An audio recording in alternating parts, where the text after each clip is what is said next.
wa ala alihi wa sahbihi ajma'in. Allahumma ashrah li sadri wa yassir li amri wahlul 'uqdatam min lisani yafqahu qawli. Allahumma iftah alaina hikmataka wanshur alaina rahmataka ya dzal jalali wal ikram. Amma ba'd. Ingkang kula takdimi lan kula hormati pengasuh Pondok Pesantren Al-Muttaqin Romo Kiai Haji Muhammad Tobroni, mugi-mugi diparingi panjang umur fi taatillah lan mugi-mugi diparingi sehat wal afiat. Amin ya. Ingkang kula hormati segenap asatid Pondok Pesantren Al-Muttaqin, ingkang kula hormati segenap pengurus di masa dan para alumni Santri Lirboyo, yang kami cintai segenap santriwan dan santriwati Pondok Pesantren Al-Muttaqin. Pertama-tama marilah kita bersyukur kehadirat Allah Subhanahu wa ta'ala, yang mana pada sore hari ini kita diberi kesehatan dan diberi kesempatan oleh Allah Subhanahu wa ta'ala untuk bermuwajahah, bersilaturahim, yang mana Kanjeng Nabi mendawakan faedah orang yang bersilaturahim, orang akan diberi panjang umur dan diluaskan rezekinya. Semoga kita mendapatkan panjang umur fi taatillah dan diberi keluasan rezeki. Amin ya rabbal alamin.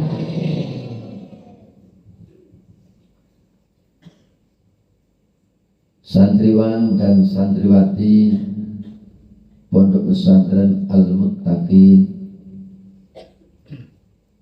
panjenengan termasuk orang-orang pilihan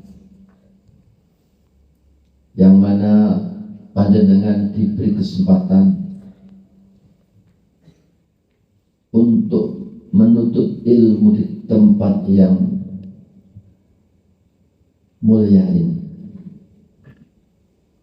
Sebab Kanjeng Nabi mendawakan man yuridillahu khairan, man yuridillahu bihi khairan yufaqihu fiddin. Barang siapa yang dikehendaki kebaikan oleh Allah Subhanahu wa ta'ala, maka Allah Subhanahu wa ta'ala akan memberikan kefahaman tentang ilmu agama pada orang tersebut.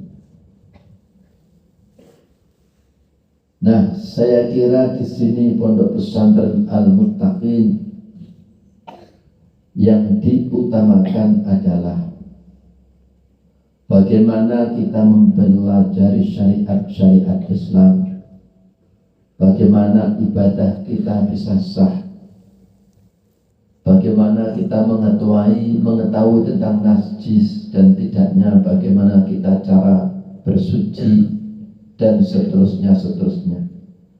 Yang pada intinya adalah untuk memperdalam ilmu agama. Nah, ini kula panjenengan kedah bersyukur menjadi orang-orang pilihan dari Allah Subhanahu wa ta'ala, yang mana panjenengan diberi kesempatan untuk menimba ilmu di pondok pesantren yang mulia ini. Sebagai rasa syukur panjenengan kepada Allah Subhanahu wa ta'ala atas diberi kesempatan untuk mencari ilmu di tempat ini, maka panjenengan harus yang rajin belajar, ya. Ikuti semua program-program yang ada di pondok pesantren ini, baik program pelajaran maupun pelajaran beribadahnya. Sebab pendidikan di pondok pesantren itu gabungan antara mengajar, memberi pelajaran, mengajar, memberikan ilmu, dan juga mengamalkan ilmunya atau mendidik anak menjadi anak yang berakhlakul karimah. Ini fungsi daripada pondok pesantren. Ada lembaga pendidikan lain hanya sekedar memberikan skill, memberikan pelajaran, mengajarkan ilmu-ilmu, tapi tidak mendidik kepada anak. Tapi di pondok pesantren gabungan itulah yang kita dapatkan. Kita diberi ilmu, kemudian kita diajari untuk mengamalkan ilmu tersebut, dan kita dididik untuk menjadi anak yang soleh dan solehah. Maka dari itu harapan kami, anak-anak santri Al-Muttaqin ini harus benar-benar yang rajin belajar. Sebab dibundawakan oleh Kanjeng Nabi Muhammad SAW bahwa inti kita hidup di muka bumi ini adalah untuk beribadah kepada Allah SWT. Inti daripada Kanjeng Nabi diutus di muka bumi adalah untuk memperbaiki akhlak manusia. Dan di pondok inilah kita diajarkan, yaitu akhlak-akhlaknya Kanjeng Nabi Muhammad SAW. Sehingga Kanjeng Nabi mendawahkan, innama bu'istu liutammima makarimal akhlak. Aku diutus di muka bumi ini tidak lain dan tidak bukan semata-mata untuk menyempurnakan akhlak manusia. Dan faktor yang paling penting menentukan kita untuk selamat di dunia dan akhirat adalah dengan akhlakul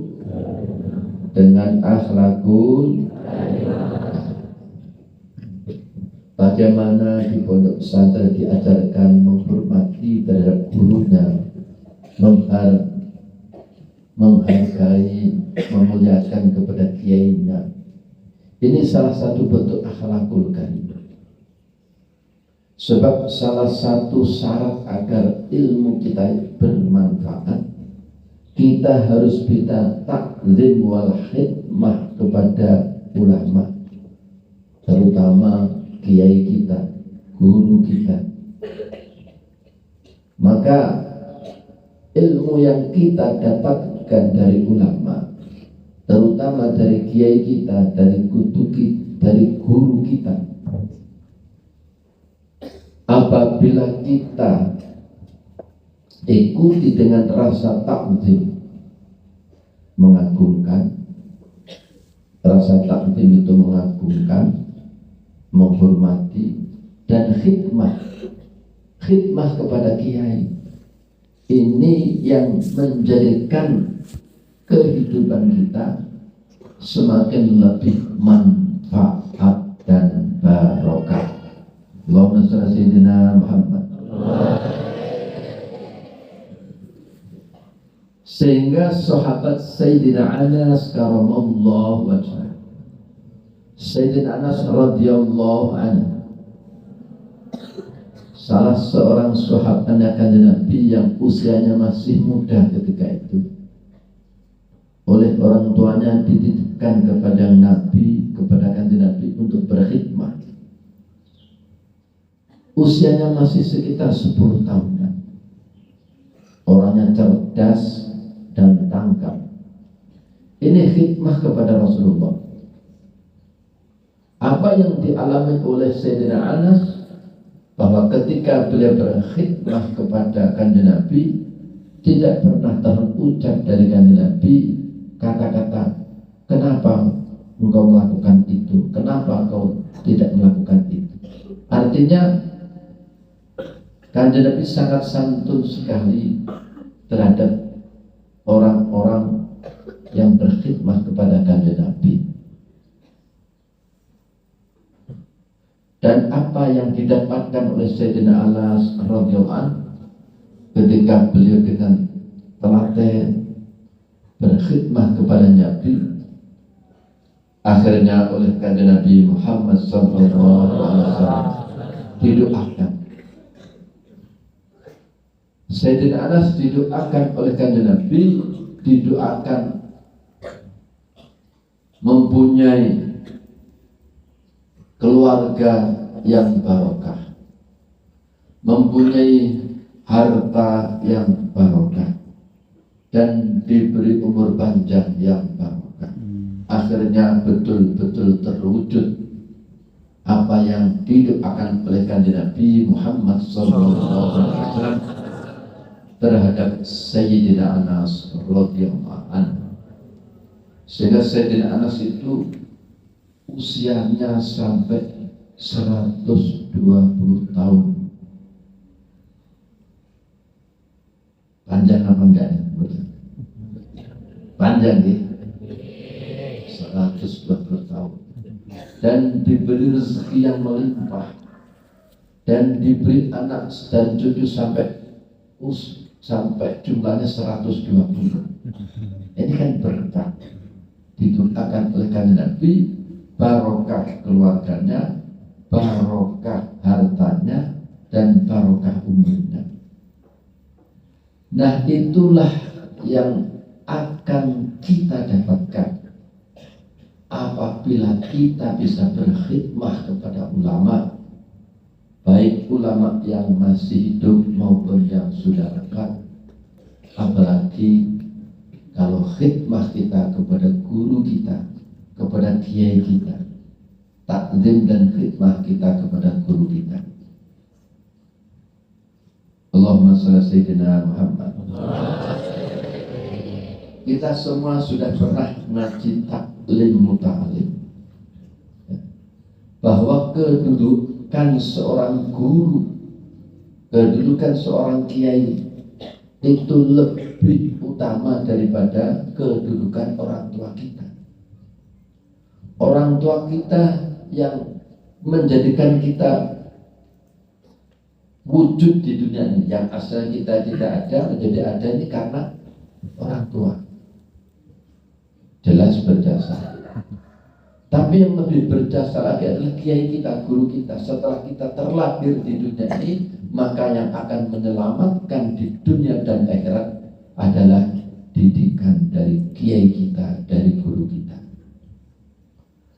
Maka dari itu di dalam taklim muta'alim dikatakan, kalau orang tua kita akan ampun jasad, kalau guru kita, kiai kita dengan istilah ampun ruh, yang menyelamatkan ruh kita di dunia maupun di akhirat. Allahumma shalli ala sayyidina Muhammad.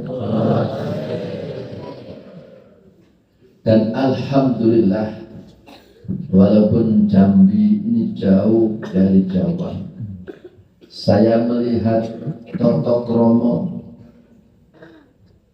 santri-santri ini sudah seperti Toto Kromo, seperti pondok pesantren yang ada di Jawa. Sebab ada sebagian daerah yang tidak ngerti Toto Kromo. Ketemu kiainya luar biasa, ketemu gurunya biasa. Ini di beberapa daerah. Tapi alhamdulillah di Pondok Al-Mutakin Ibru ini santri-santri sudah mempunyai akhlakul karimah, bagaimana menghormati kepada gurunya, kepada kiainya, dan bagaimana hormat kepada orang tuanya. Anak-anakku sekalian yang dirahmati Allah,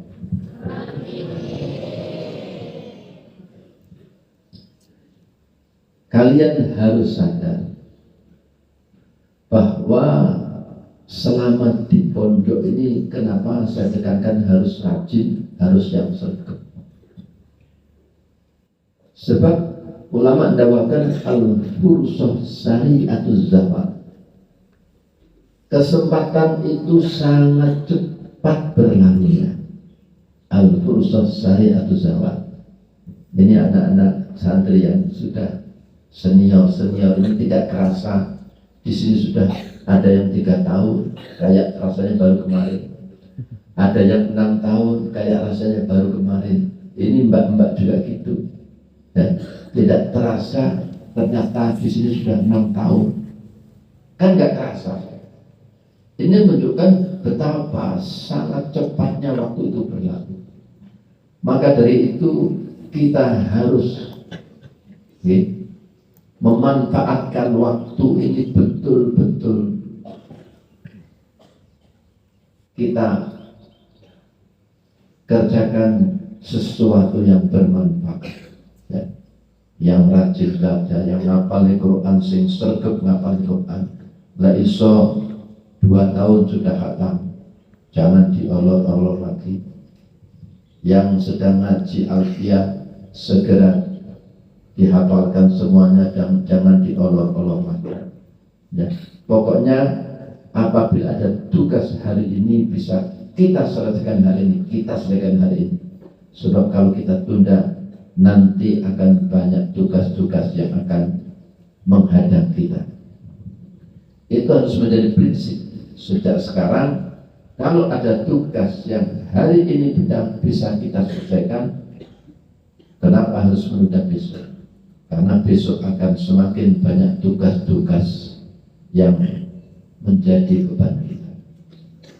Ya. Ini penting. Sebab kalau kita bisa memanfaatkan waktu kita dengan sebaik-baiknya, maka kita akan mendapatkan kategori termasuk seorang muslim yang baik. Dikatakan oleh kanjeng Nabi Muhammad SAW, min husnil islamil mar'i tarkuhu ma la yaknihi. Niki hadis pertama dari 4 hadis yang merupakan ringkasan daripada hadis-hadis yang menerangkan tentang akhlakul karimah. Napa ditulis niki sing siji napa? Min husni islamil mar'i tarkuhu ma la yaknihi. Min husnil islamil mar'i, ku setengah saking baguse islami awawaan, tarkuhu utawi tinggali mar'i, tinggal ma'ing barang layak nih kang ora maidai apa mahu ing mar'i. Paham niki?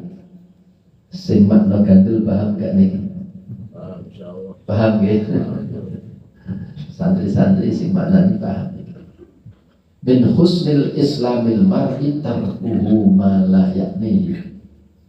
Termasuk tanda-tanda bagusnya Islamnya seseorang, tanda-tanda bagusnya seseorang itu akhlaknya baik adalah orang yang meninggalkan sesuatu yang tidak ada manfaatnya.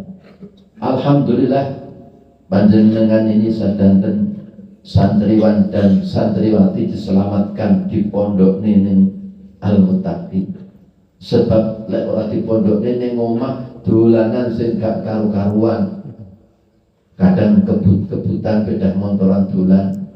Utawa kadang sedina sewengi dolanan HP terus. Nggih.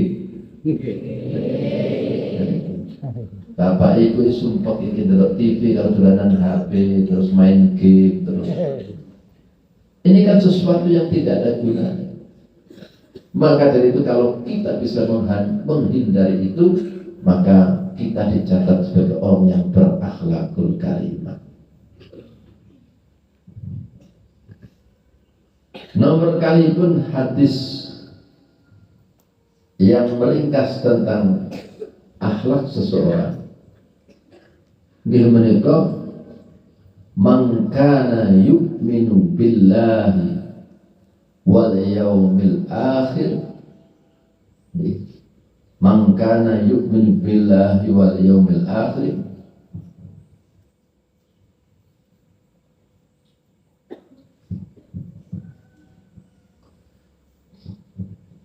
man kana yu'minu billahi wal akhir, digunakan sapa wong sing beriman kepada Allah dan beriman kepada hari akhir, waliyakul khairan aw liyasmut. Man kana yu'minu billahi wal yaumil akhir falyakul khairan aw liyasmut. Sapa wong sing beriman kepada Allah dan beriman kepada yaumul kiamah, maka ucapkanlah kata-kata yang baik. Tapi kalau tidak bisa berucap kepada kata-kata yang baik, lebih baik diam. Falyakul khairan aw liyasmut. Hanya di pondok pesantren ini kita sudah dilatih. Sudah dilatih ngomongi gak oleh sing olo-olo, ngomongi kudu sing apik-apik, ngomongi gak usah sing jorok-jorok, gak usah gak boten angsal misuk-misuk. Niki di pondok diajarkan begitu. Begitu juga Imam Syafi'i. Imam Syafi'i itu mendidik kita kalau kita akan ngomong supaya diam dulu, berpikir. Gitu. Jadi saat dulu ngomong kita berpikir. Artinya apa? Artinya kita memikirkan sesuatu akibat dari apa yang kita katakan ini. Ini Imam Syafi'i saking hati-hati ini. Berpikir dulu baru ngomong. Jangan setelah berpikir baru, jangan ngomong dulu baru berpikir. Artinya apa? Ini dalam bentuk kehati-hatian kita di dalam ngomong. Sebab lisan itu kan sebagai cermin daripada hati. Tiang niku lek atine apik niku ngomongnya mesti sing apik-apik. Tapi lek atine niku elek niku ngomongnya elek-elek. Hati yang diliputi dengan penyakit iri dengki niku mesti ngomongnya elek-elek. Jajal lek jenengan duwe iri dengki karo kancane, mesti sing metu ya kata-kata sing elek-elek sing ngrasani kancane. Niki lisan niki merupakan cerminan daripada hati kita. Maka dari itu Kanjeng Nabi namakan falyakul khairan aw liyasmut. Niki termasuk ajaran Mbah Abdul Karim. Mbah Abdul Karim itu ada akhlak sing hati-hati banget ngendikan ini. Sehingga Mbah Abdul Karim itu terkenal tiyang kiai sing boten kathah ngendikane. Mendel mau. Ini sakit paham di bahasa Jawa. Jadi Mbah Abdul Karim itu seorang kiai yang sedikit sekali ngendikannya, kecuali ngaji. Sehingga suatu saat wonten tamu saking Banyuwangi sowan datang Mbah Abdul Karim. Sing mana kiai niku terkenal seorang wali juga, bertamu nang Mbah Abdul Karim yang masyhur dengan kewaliannya. Lah wali pada wali ini wong wali sing padha sedikit ngendikane. Jadi ketika saneswane padha menengi ya, bangu tamu tapi padha menengi. Nek karena sing ditamoni wali, sing mertamu wali ya maklum. Niki. Kadang malih Mbah Abdul Karim niki lek nemoni tamu kalih mutolaah kitab. Niki. Tapi memang mutolaah kitab memang menjadi wazifahnya, menjadi wazifah beliau. Wazifah paham nggih? Pekerjaan kesehari-hariannya. Sehingga wonten tamu pun tetap kalih mutolaah, kalih nemoni tamu. Dan tamu niki ikhlas, ridho. Nah kalau kita nemuin tamu pas ada tamu mutolaah pas ada tamu hari-hari kepala ditinggal motor kamu. Kulo tak seneng kiai, seorang kiai ingkang nemoni tamu kayak mutolaah. Nggih menika Syekh Idris. Syekh Idris itu salah satu mantune Mbah Hasyim Asy'ari. Ingkang mukim wonten Mekah. Setelah mukim teng Mekah wangsul teng Grenku teng Cirebon. Pondok Kempek nggih. Pondok Kempek Cirebon Syekh Idris. Kalau surat datang pribadi beliau mutolaah kitab sing wagem. Duga kitab novel mungkin beberapa juz kitab dipun mutolaah. Dan yang mau ditamu kali maksud kita mutolaah kita. Ini kita terima karena kita seorang kiai karena butuhin apa doa dan nasihat-nasihatnya. Jadi falyakul khairan aw yasmut. Sehingga awake dhewe niku dimekruhkan. Iki sing budak sing tau ngaji, lek badhe salat Isya dimekruhne ngobrol dedeku sing kene gunane. Gitu. Diperbolehkan badal Isya oleh omong-omongan ngobrol kecuali tidak boleh ngobrol oleh ngomong-ngomong kosong kecuali mutakalam ilmu, mutolaah ilmu, belajar bersama, basul masail, kalih nemoni tamu. Nah, sebab ikramu dhuyuf niku termasuk akhlakul kalimat. Man kana yu'minu billahi wal yawmil akhir falyukrim dhaifahu. Nah, ini termasuk anjuran akhlak-akhlak saking kanjeng Nabi. Maka dari itu diperbolehkan ngobrol ba'da Isya lek nemoni tamu. Jadi sampai diatur jadi ngobrol non akhlaknya diatur. Nikilah sempurnanya agama Islam. Iku falyakul khairan aw liyasmut. Maka dari itu tiang niku akan keluar kata-kata hikmah, keluar kata-kata yang indah, kata-kata yang penuh dengan hikmah, kata-kata yang penuh dengan manfaat dan barokah apabila orang itu di dadanya ada ilmunya. Terus seorang kiai sing isine dodone niku Ihya Ulumuddin mesti lek nuturi santrine, nuturi kepada jamaahipun niku selalu yang keluar adalah kata-kata yang mengandung ilmu. Ini maka dari itu niki penting bagi kita ketika kita menghadapi suatu persoalan kita sowan kepada orang yang berilmu. Nah, orang yang berilmulah akan mengeluarkan nasihat-nasihat kata-katanya akan menjadikan solusi bagi permasalahan yang kita hadapi. Maka dari itu didahwakan oleh Nabi al-hikmah dolatul mu'min. Al-hikmah niku ilmu sirrun min asrarillah, untuk ilmu nafi' niku dolatul mu'min, barang ilangi wong mukmin. Maka dari itu kita kudu sergep sowan ngene para kiai, sowan datang para kiai-kiai sing antik-antik. Ini al-hikmah itu bisa mengandung makna ilmu nafi' wong sing alim, bisa juga dikatakan al-hikmah al-hakim wong sing ngerti sirrun min asrarillah. Allahumma shalli sayyidina Muhammad. Allahumma shalli sayyidina Muhammad. Allahumma shalli sayyidina Muhammad.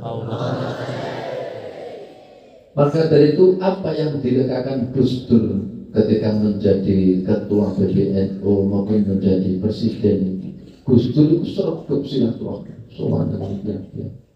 Hanya kiai sing antik-antik itu mesti digoleki oleh Gus Dur untuk dicari manfaat dan barokahnya, untuk dicari kata-kata hikmahnya. Niki karena al-hikmah dolatul mu'min. Nikilah Kemudian nomor 3.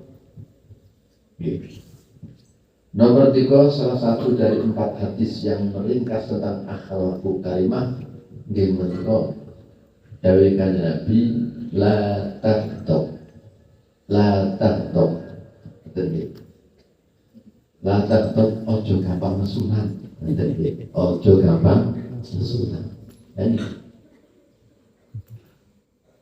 wonten satah setunggal sahabat niku badhe nyuwun wasiat dhateng Kanjeng Nabi, nyuwun nasihat pesenan saking Nabi, ya Rasulullah, kula panjenengan nasihati dawuh Kanjeng Nabi, la taghdab. Setelah niku sik kurang perasaan ibu malih terus napa malih Kanjeng Nabi, la taghdab sampai 3 kali. Dan ini menunjukkan bahwa orang yang bisa mengendalikan diri untuk tidak marah ini termasuk yang sing berakhlakul karimah. Soalnya tiang niku kok boten saged menahan dirinya untuk mengendalikan kemarahan kita niku pun boten karuan. Pun sampean jajal koncone. Koncone sampean jarak sampai nesum kata-katane sing mutusin elek, utawa tindakane sing elek. Niki naluri manusia. Nggih. Maka dari itu agama mendidik supaya piye napa naminipun mengendalikan nafsu amarah itu. Kalau yang sudah berumah tangga niku seorang istri lek kadung marah. Nah niki para alumni sing wis duwe rumah tangga. Yang putri niku lek kadung nesu. Nggih. Wes bapake menang tok niku wis sing ibuke ngamuk-ngamuk niku sing seumur-umur ketika rumah tangga 10 tahun sing bapak niku berbuat baik terus kali ibuke diberi kecukupan, wes pokoknya disayangi lah selama 10 tahun. Tapi pas nesu dan si istri tidak bisa mengendalikan kemarahannya, itu ngomongin sampai ya sak umur orang tawafian dan sekarang itu. Tadi ini sampai diterangkan tadi. Niki watak seseorang secara naluri, secara manusia. Okay. Maka dari itu Kanjeng Nabi dawuhaken sing diarani wong sing kuat niku kados napa? Kanjeng Nabi bertanya kepada sahabat, sahabat, para sahabatku, menurut kalian niku sing diarani wong kuat niku pinten? Dijawab oleh sahabat, sing diarani wong kuat iku bandingan menangan ora tau kalah. Kayak Muhammad Ali, Mike Tyson niku dulu gak tahu kalah niku wong kuat.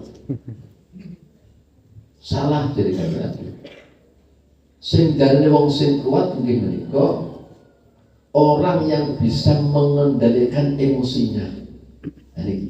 Niki kunci. Sing diarani wong kuat nggih menika orang yang bisa mengendalikan emosinya. Niki penting. Sehingga enek bal-balan kok nesu. Ya kadang-kadang ngawur. Sing disepak niku dudu balik kadang ndase koncone. Sing disepak ndase koncone karena emosi kan dikek kartun rugi. Nggih. Ketika pertandingan tinju emosional. Pada tinju ini mukul iki dicokot kuping iki karo Mike Tyson iki. Gitu, Mike Tyson iki kangelan ngalahnya musuh, akhirnya musuh dicokot kupingnya, akhirnya didis kalah. Dan ini menunjukkan apa yang didahulukan oleh Kanjeng itu benar saya seperti apa. Kalau kita tidak bisa mengendalikan emosi kita, maka bahayanya motornya akan lebih berbahaya.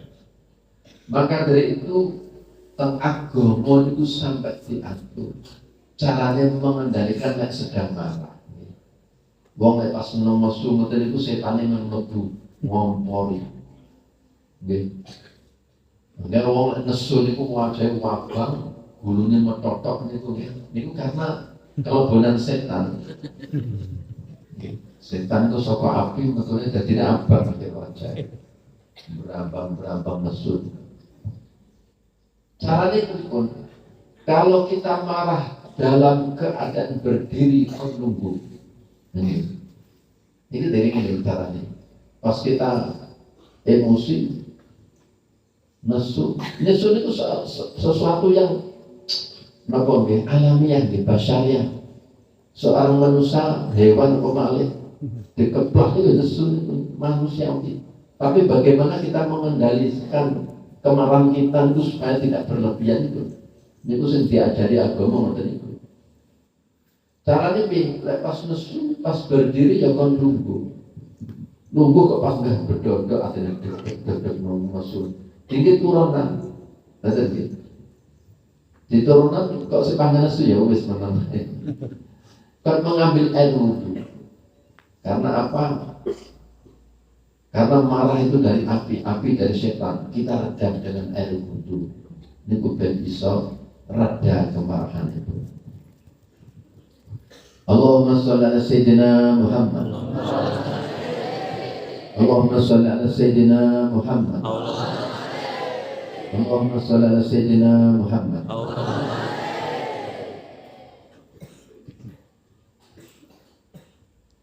Nah, di dalam masalah mengendalikan emosi ini sebetulnya ajaran tasawuf kelas tinggi.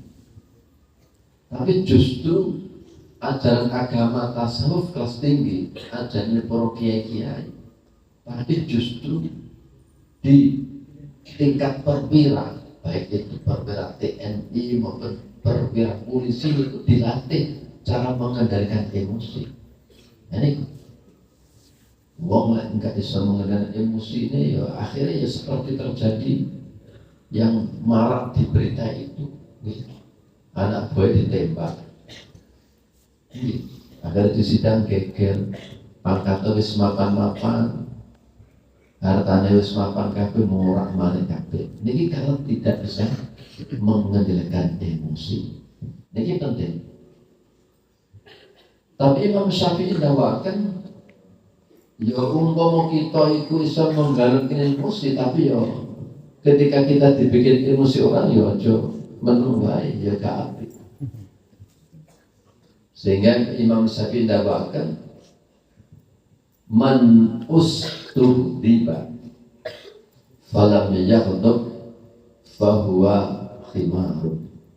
Orang yang bikin marah tapi tidak marah, fahuwa khimarun. Ada gitu. Wong dijaraki dikeplaki ndase gak nesu. Kayak khimar nih kok kayak nesu nih. Fahuwa khimarun. Man ustuhdiba, barang siapa yang dibikin marah kemudian tidak marah, fahuwa khimarun. Artinya apa? Artinya niki adalah kemarahan yang menyangkut tentang harga diri kita, yang menyangkut tentang agama kita. Apabila ada kiai dihina-hina oleh orang lain, kita tidak marah, tidak membela kiai kita, niki mana ada gimana? Orang tua kita dihina oleh orang kita tidak marah, namanya gimana? Kaman ustuh tiba, falam yaghdab fahuwa khimar. Nah, ini persoalan tentang orang lain atau harga diri agama yang dihina-hina, kita tidak melakukan reaksi, makanya ini sama dengan khimar. Khimar ini gambaran hayawan sing bodoh, dedel, goblok dan seterusnya. Itu jaran itu cerdas pintar. Maka dari itu di dalam agama diajarkan bagaimana emosi yang perlu kita tanggapi dan emosi yang sebaiknya kita kendalikan. emosi yang timbulnya karena kita dihina pribadi kita. Niki cara ilmu tasawuf nggih sing apik ya hamlul adza. Niki Pak Yai niki juga saya yakin di dalam perjuangan merintis pondok nggih sejak mulai di rintisan pertama maupun di sini akan mengalami seperti itu.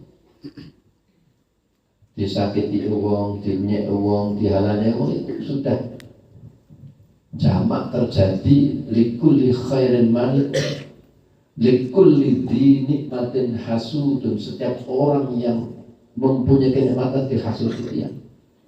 Setiap kebaikan pasti ada yang menghalang-halangi. Gitu. Maka dari itu kalau kita jawab dengan ilmu tasawuf, kita disarankan untuk hamlul adza. Hamlul adza itu sabar.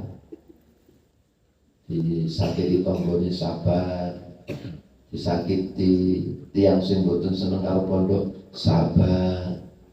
Niki adalah suatu akhlak-akhlak yang diajarkan oleh Kanjeng Nabi Muhammad sallallahu alaihi wasallam. Bahkan wong sing sabar ketika disakiti orang lain ini adalah merupakan persyaratan atau ciri-ciri kekasihnya Allah Ta'ala.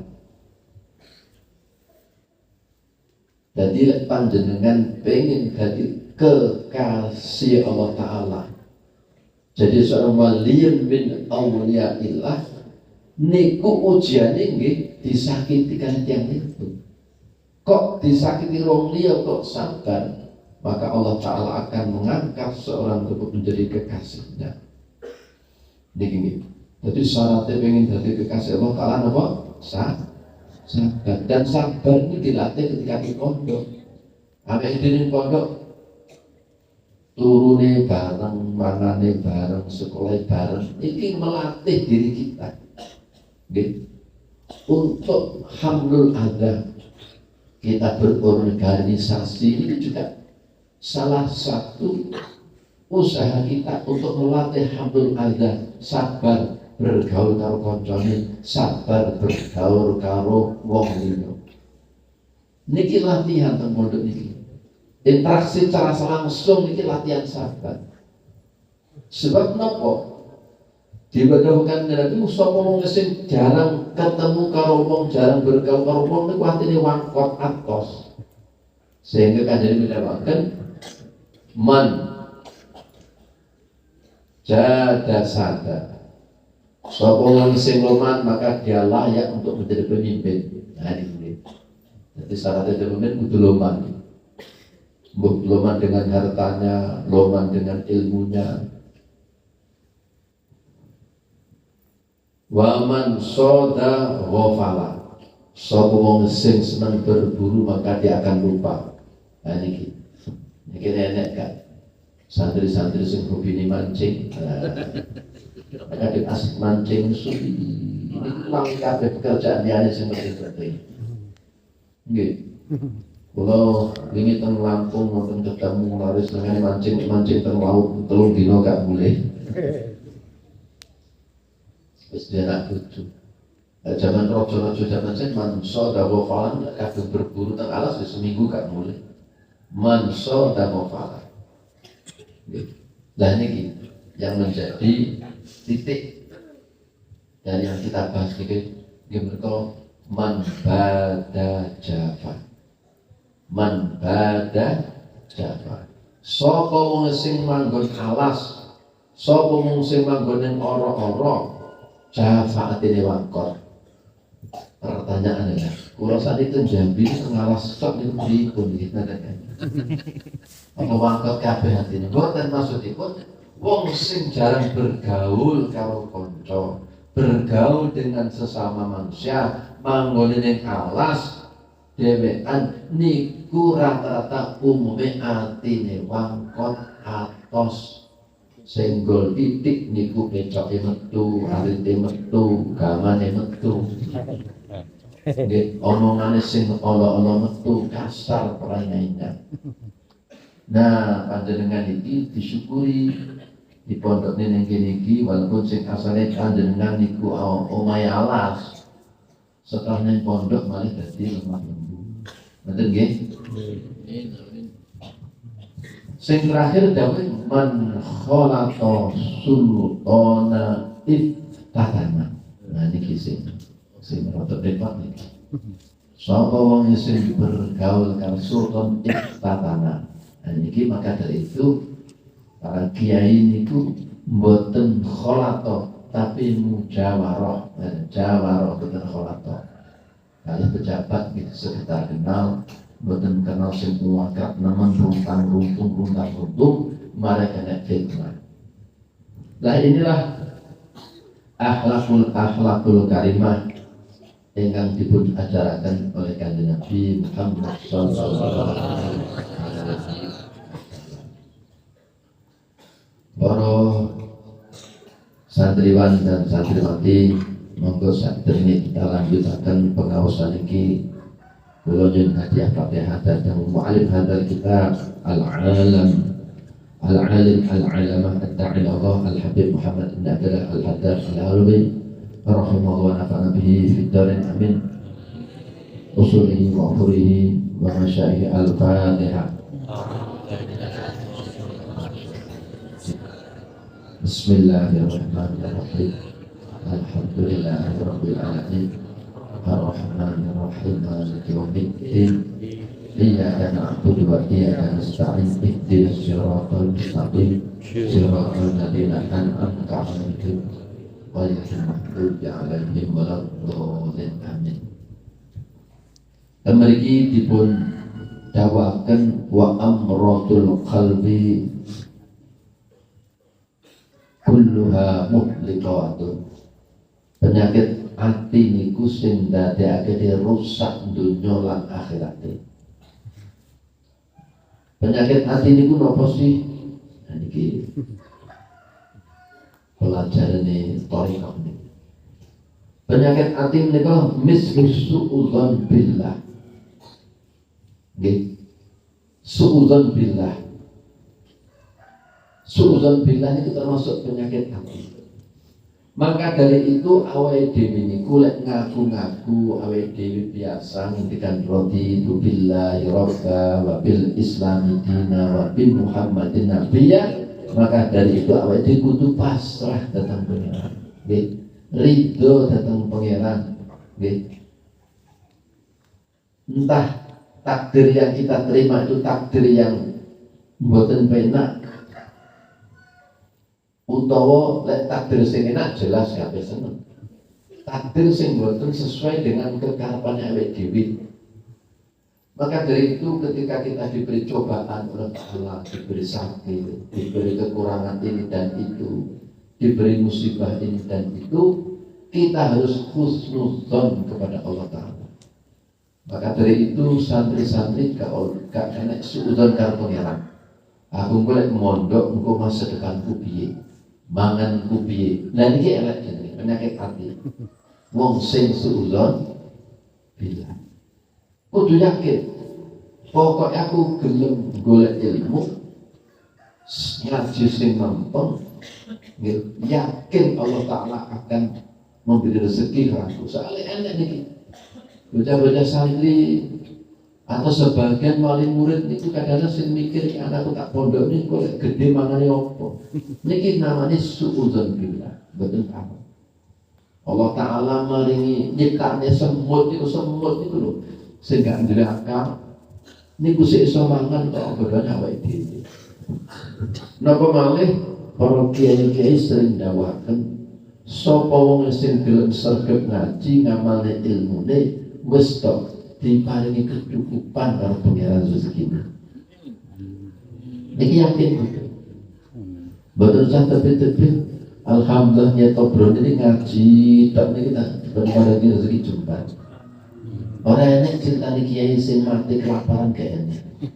Betul men. Enek kiai sing mboten gadah memang pilihan kiai ngoten niku. Niki Mbah Abdul Karim kiai sing melarat sendiri. Ini memang pilihan beliau. Beliau itu mboten ngerti duit.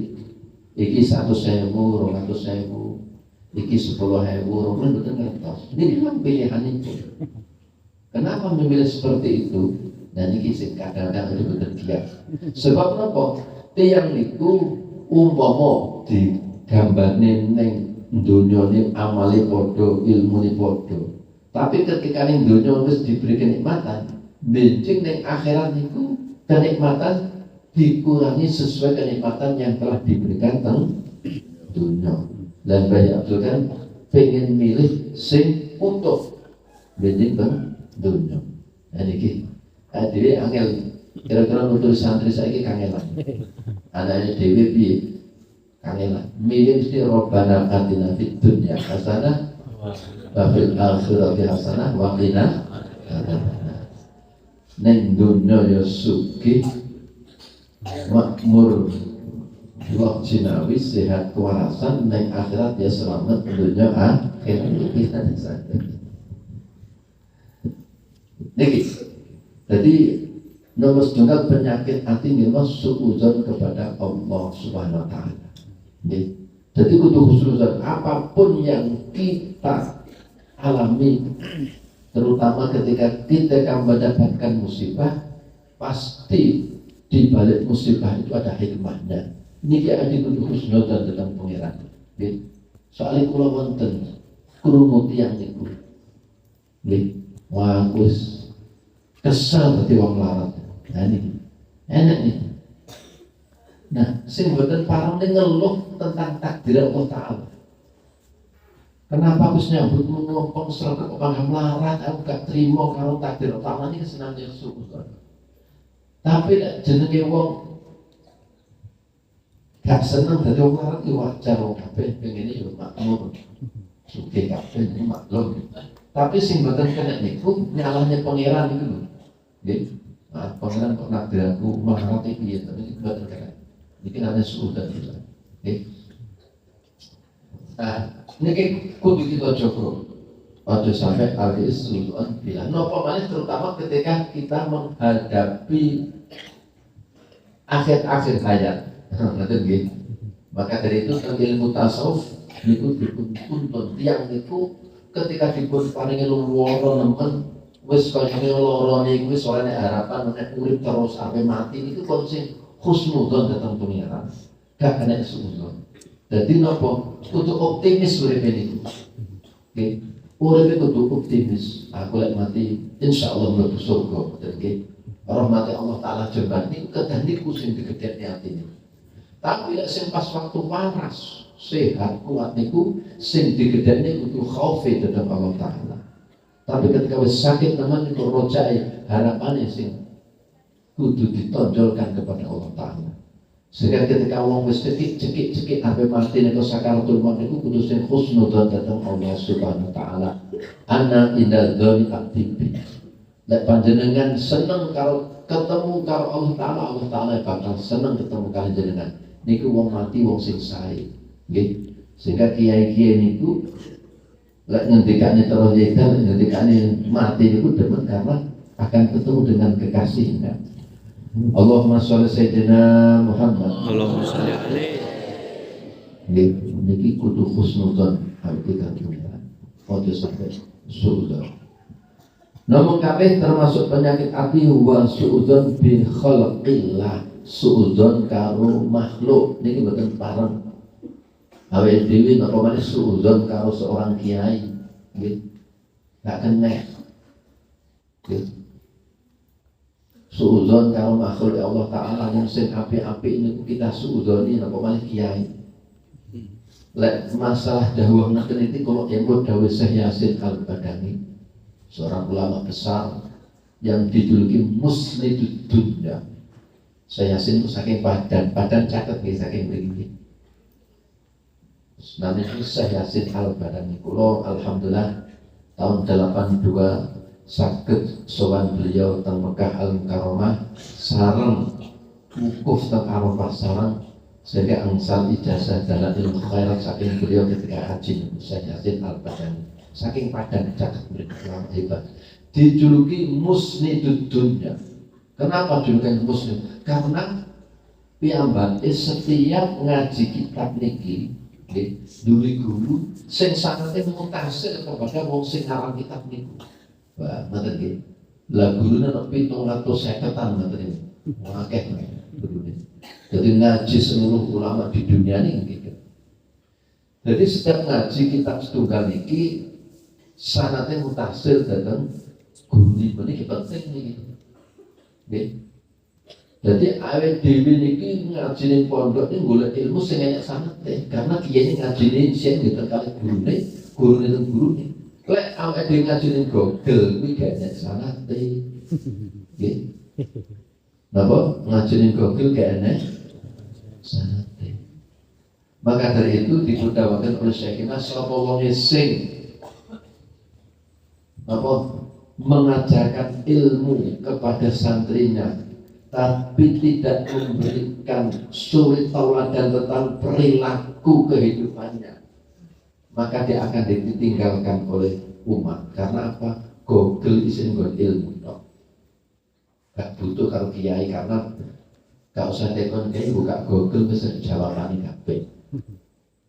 Tapi kalau kita mengajar santri, kemudian juga kita mendidik santri kita beri suri tauladan akhlak karimah yang menjadikan santri itu mengikuti kiainya. Lah niki kiai sing ngoten niku sing ora enek ning Google. Paham maksud kula? Kiai yang ngajar sekaligus mendidik itu sing bakal tetap digolek umat. Tapi kiai yang hanya mengajarkan ilmu tapi tidak memberikan contoh akhlak karimah, mengajak kepada akhlak karimah, mendidik kita untuk menjadi orang-orang yang menjadi orang yang berakhlak karimah itu sing akan dicari orang dan di Google tidak bisa memberikan itu. Suuzan bil khaliqillah mboten paham. Napa meneh niki lek wong suuzan biasanya kan ngrasani gitu. Lan niku dawuh saya Yasin ngeten. Sapa wong sing pengen selamat akhirate, maka jagalah hatimu kepada kiai. Jagalah hatimu kepada orang alim. Nggih. Jagalah hatimu maksudnya arti sing husnudzon karo kiai kita, guru kita terutama. Sing husnudzon. Niki lek pengen selamat akhirat itu. Nggih. Yang kedua, pengen selamat dunia adalah pengen selamat dunia, jagalah mulutmu kepada para umara. Nanti niki bahasanya, lek pengen selamat dunia akhirat, lek pengen selamat dunia, jagalah mulutmu terhadap umara.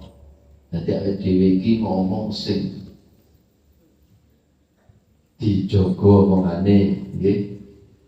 Nih kalau teng Arab Saudi kene wong kok ngritik rajane marono sesuk ilang gak eruh jluntrunge niku nyata. Nek wong sing mengkritik orang yang mulutnya tidak dijaga, berkata-kata kasar, dadak marono ilang utawa lek betul-betul di penjara utawa lek ngono dunyane wis kangelan. Dan pengen selamat akhiratnya, jagalah hatimu terhadap ulama. Ini penting. Sehingga dosa yang ngerasani, awas niki.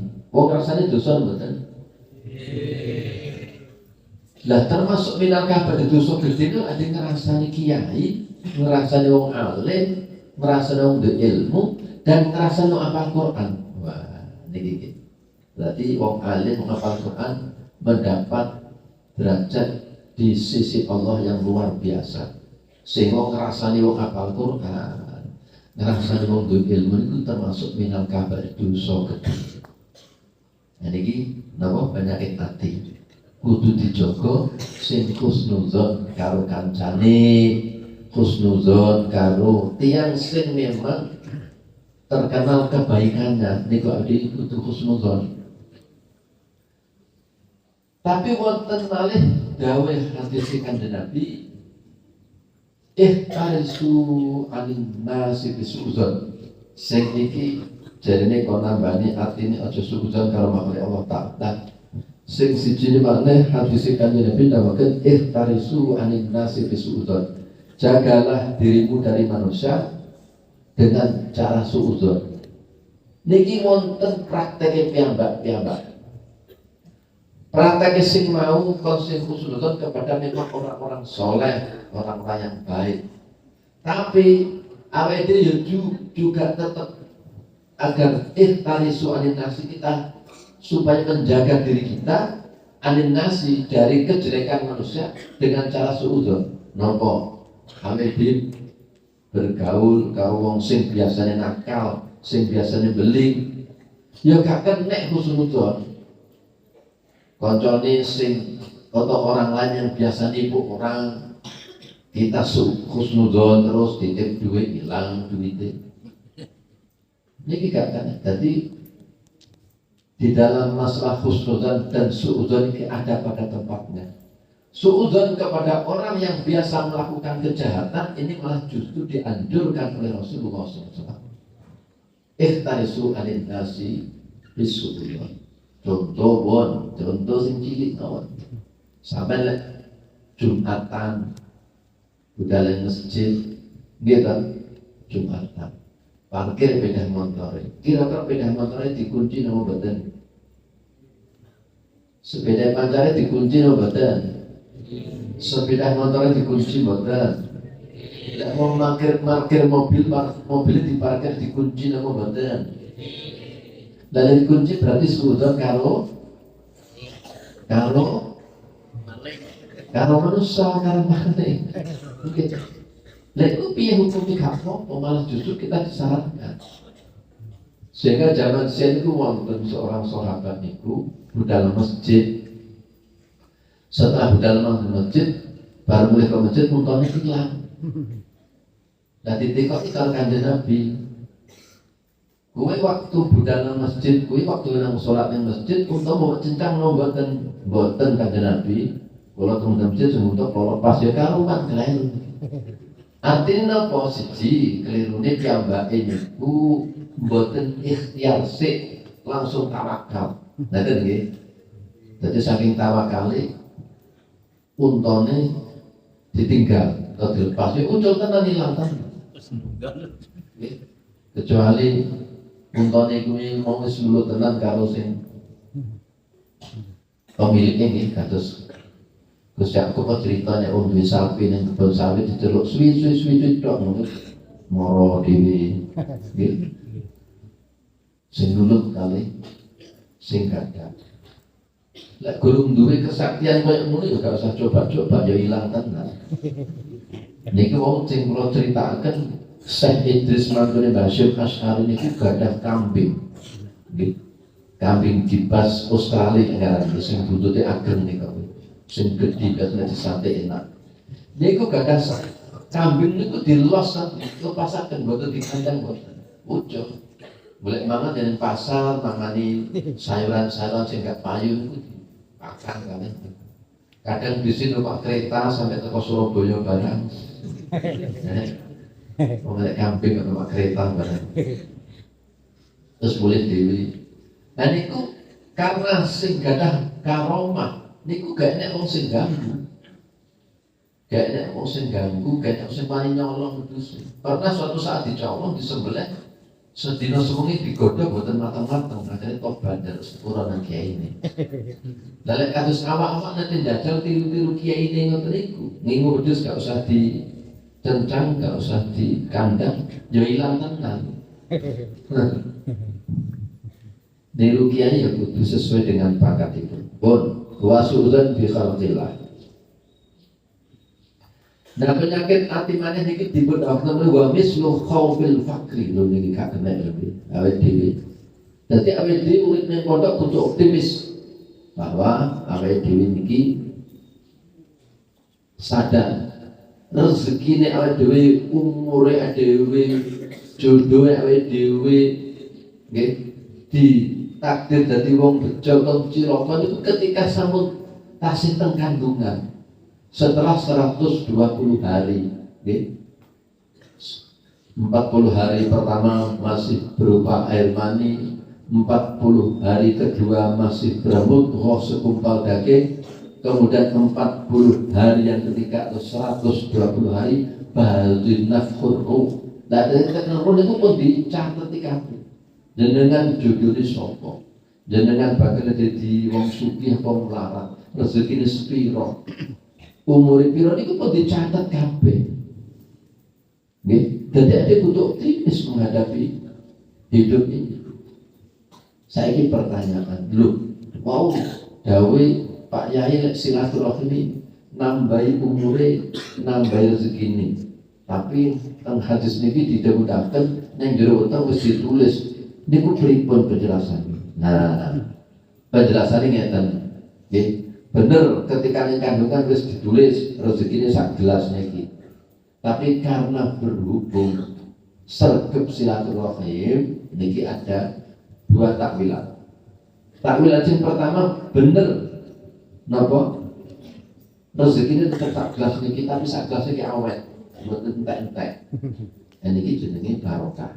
Tetep sak gelas.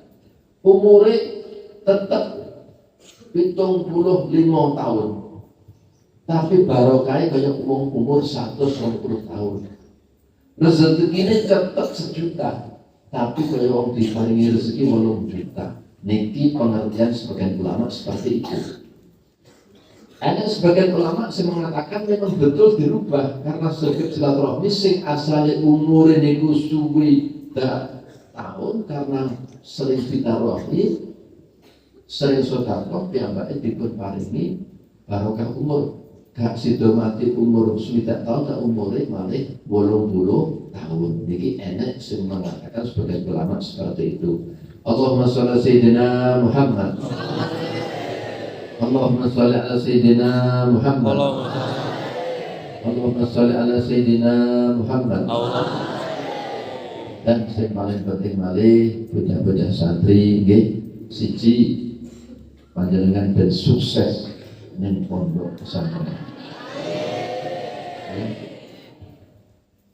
Ojo sampai tinggal sholat jamaah.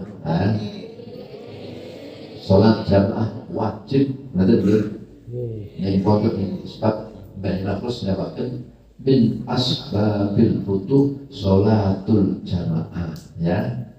Bocah-bocah santri lanang maupun santri wadon kudu mewajibkan dirinya dan pondok penyanyi aturan wajib sholat jamaah, ikuti sholat jamaah ya. Oh kadang pondok tok ning omah ya ngono ya, sholat jamaah dijaga. Niki barokah kata sana. Di samping dikuterangan oleh Kanjeng Nabi, sapa wong sing sholat jamaah maka pahalane tikel-tikel kaya wong 17 sholat. Ngoten nggih. Perbedaannya sholat jamaah kali sholat dhewean nggih menika 17 tikelan. Niku disamping niku tapi dawuh Mbah Makrus dawuh Kiai niku sing ndadekake awake futuh niku awake dhewe gampang oleh nerima ilmu ngoten nggih. Nomor kalihipun sholatul lail. Nah niki salat bengi aja ditinggal nggih. Salat bengi nggih. Walau rakaataini. Melek bengi walaupun 3 rakaat tapi kudu dibiasani kata pondok. Nggih. Sebab sholatul lail niku adalah wadhifahipun para auliya kekasih Allah Ta'ala. Dan ketika kita sholat laliku, maka kita akan mendapatkan doanya para aulia ketika tiap bengi mesti tangi donganya oleh dewi ini satu pas tangi. Nggih. Sholatul lail. Ini penting banget kudu dilatih. Nggih. Malah sholatul lail niki nggih sing Allah Ta'ala ngangkat derajat seseorang dari sholatul lail niki. Jadi tiang niku diangkat derajatnya Allah Ta'ala itu ada beberapa sebab.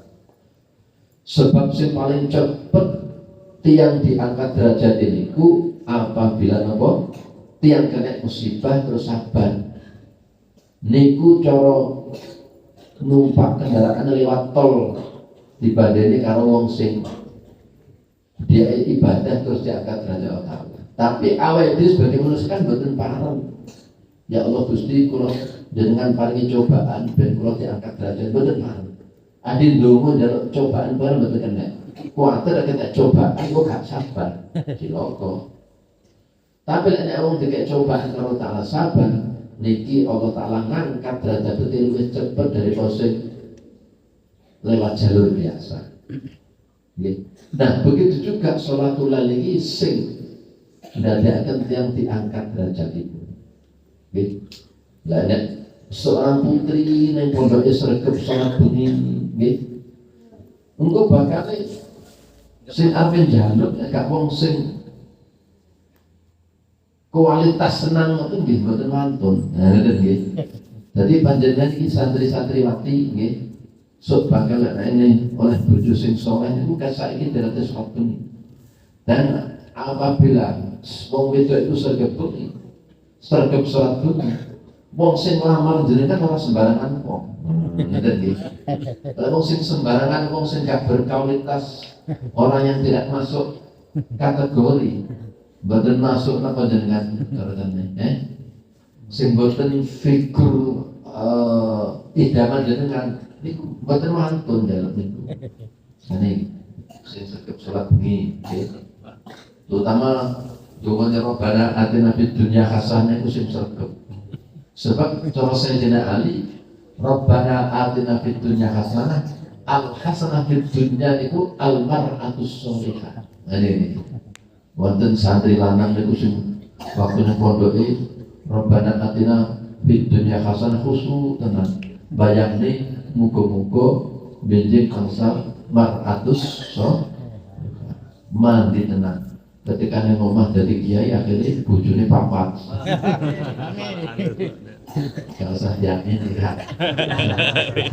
Itu takdir sangat sangat itu amin.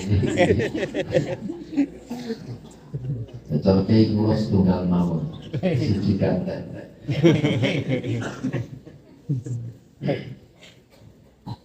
Nanti artinya napa? Niki lek pengen bojone lek wong wedok ya wong sing saleh, sing berkelas, sing lanang sing saleh, Rabbana atina fid dunya sing kusuk tenan. Nah, iki kayak nang pondok ndonga niku. Nggih, napa siji sholatul jamaah, nomor 2 sholatul lail walau rakaatain. Nomor 3 nggih menika membaca Fatihah kepada mu'alif dan gurunya atau kiainya ketika akan mutolaah kitab atau kita akan belajar kitab atau kita akan mengajarkan kitab. Sampai ada ngaji Fathul Mu'in, ojo lali maca Fatihah kepada pengarangi mu'alifi Fathul Mu'in, atau guru ditambah malaikat gurune di Fatihah. Niku min asbabil butuh. Santri-santri ngoten alumni Lirboyo sampai mulai ngaji kitab di Fatihah sik mu'alifi kitab kali gurune kiai ini jenengan ngaji teng sinten di Fatihah. Niku min asbabil butuh. Nggih. Terus niku wonten rahasia maneh. Syekhuna Syekh Dimyatir Eskalungu Allah yarham.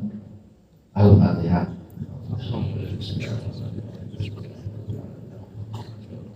Iya.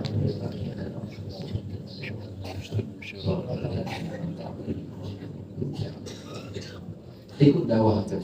Sapa wong sing gelem belajar pada waktu nisful lail.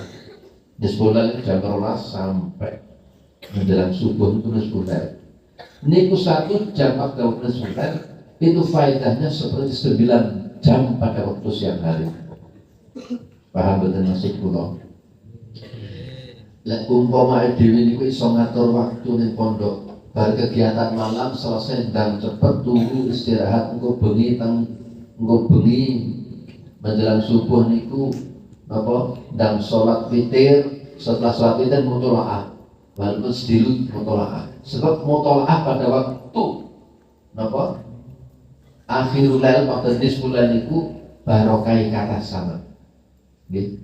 Sehingga saya pernah doakan sapa wong sing belum belajar pada waktu malam hari 1 jam sama dengan 9 jam di waktu siang hari. Nah niki ijazah saking Syekhuna Syekh bin Nadir Iskali. Wonten malih Syekh bin Nadir Iskali pun ijazah kita sedanten iki napa? Lek pengen rezeki jebar awake kon mutu kitab sedina 8 jam. Kuat gak Mas? Mutolaah 8 jam. Mungkin mutolaah saat ngajari kitab lek sedina wis 8 jam paling rezeki sing jebar. Abot nggih. Padahal kiai-kiai sing itu ngaji 24 jam itu kitab sing diwaca 24 nih. Jangan sakit bayangkan. Wong niku adalah rahasia-rahasiane wong sing ben digampangke oleh ilmu. Nggih, kalian iki panjenengan iki saking terus kula datang santriwan-santriwati nggih.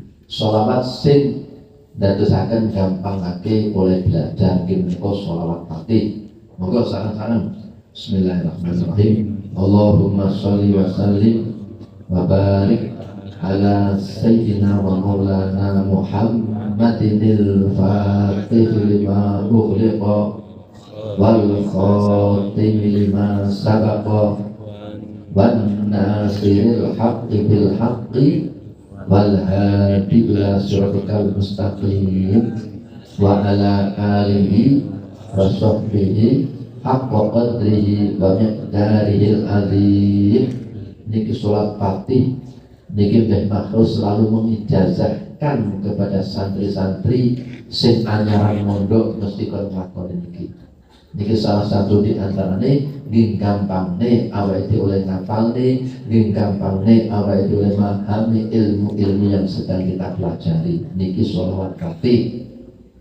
Sehingga fadilah sholat fatih dipun dawakan oleh mu'alifipun yang kangen niki Syekh Muhammad Al-Bakri niku sapa wong maca sholat fatih sing ping sepisan padha karo maca sholawat ping 600.000 sing sholawat biasa. Ngoten nggih.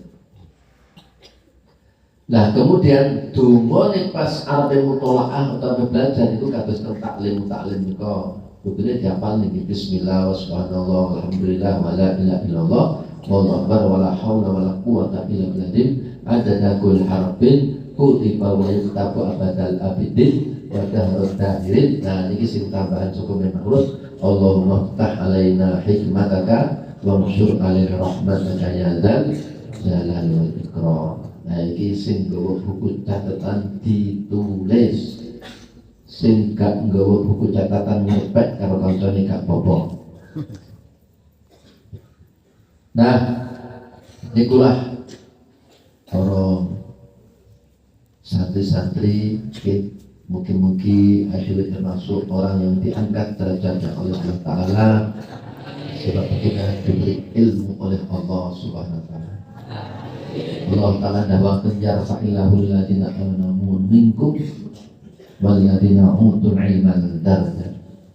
Yarfa'ilahul ladina amanu minkum waladina utul ilma darajat. Terus tiang pengen diangkat derajat Allah Ta'ala ya kudu duwe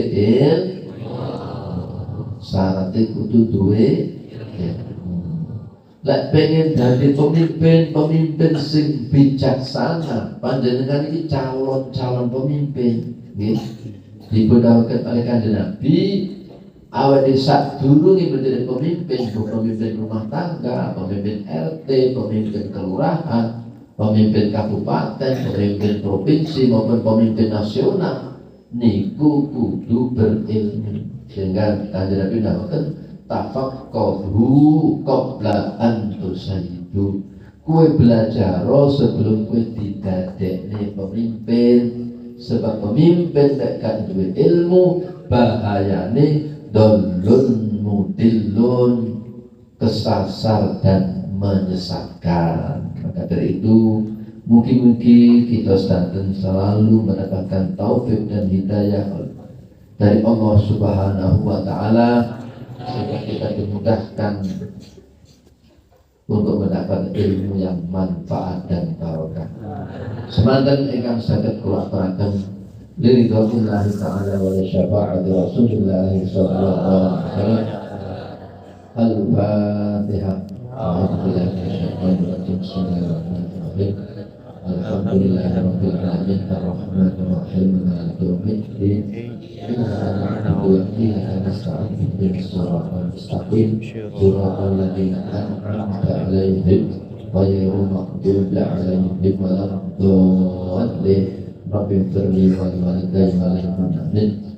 Bismillahirrahmanirrahim. Alhamdulillahirabbil alamin hamdan yuafi ni'amahu wa mazidah wa rahmatullahi wa jalalihi sultanik. Allahumma shalli ala sayyidina Muhammadin salatan tunjina biha min jumlah wal afat wa tahfilana biha jami'al hajat wa tutahhiruna biha min jam'is sayiat wa tarfa'na biha 'ala darajat wa tuballighuna bi aqsal ghayat min jami'il khairat fil hayati wa ba'dal mamat.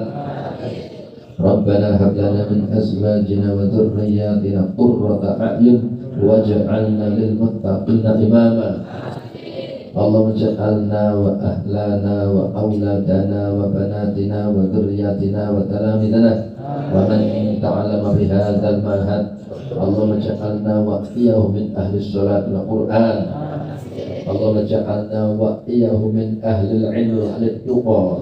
Allahumma ja'alna wa iyyahu min ibadika as-salihin. Allahumma ja'alna wa iyyahu min al-ulama'il 'amilin. Allahumma ja'alna wa iyyahu min al-muttaqina imama wa la taj'alna wa iyyahu min ahli syarr. Rabbana la tuzigh qulubana ba'da idh hadaytana wa hab lana min ladunka rahmah innaka antal wahhab. Rabbana innaka jami'un nasi li yawmin la rayba fihi inna Allaha la yukhliful mi'ad. Allahumma ij'al hadzal ma'had ya Allah ma'hadan nafi'an jami'an mubarakan ila yaumil qiyamah. Allahumma ij'al hadzal ma'had ma'hadan nafi'an jami'an mubarakan ila yaumil qiyamah. Allahumma ij'al hadzal ma'had ma'hadan nafi'an jami'an mubarakan ila yaumil qiyamah. Rabbana zalamna anfusana wa illam taghfir lana wa tarhamna lanakunanna minal khasirin. Rabbana taqabbal minna innaka antas malim. Taqabbal minna wa minkum taqabbal ya karim. Rabbana atina min ladunka rahmah wa hayyi' lana min amrina rasyada. Rabbana atina fid dunya hasanah wa fil akhirati hasanah wa qina adzaban nar. Adkhilna al-jannata ma'al abrar ya aziz ya ghafar ya rabbal alamin. Subhana rabbika rabbil izzati wa salamun alal mursalin walhamdulillahi rabbil alamin. Niki ijazah bagi santriwati sing wayahe kawin. Khusus niku nggih sing lanang gak perlu. Lek pengen dicepetke judule maca surat Kahfi ping 41 dina.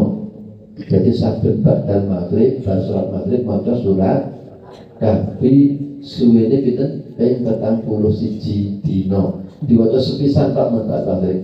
Kalau mau berhalangan, betul anu niku mungkin mandek sih. Diterusne engko ketika pun suci, nggih. Pokoke genep 41 hari niki ben diparingi cepet jodoh, tapi khusus santri-santri senior sing cilik-cilik gak kena nglakoni. Maulaya sholli wa sallim daiman abada bika khairil khalqi kullihim. Maulaya sholli wa sallim daiman abada ala habibika khairil khalqi kullihim. Maulaya sholli wa sallim daiman abada ala habibika khairil khalqi kullihim. Huwal habibul ladzi turja syafa'atuhu li kulli hamdin minal ahwali muqtahi. Ya Rabbi bil Mustafa bil maqasidana waghfir lana ya wasi'an. Ya Rabbi sallallahu nuril mubin Ahmad Mustafa Sayyidil Mursalin wa ala alihi wa sahbihi ajma'in. Katakan sakit kelabaran dan kelabaran kuliah wallahu muwaffiq ila aqwamit thoriq. Wassalamualaikum warahmatullahi wabarakatuh.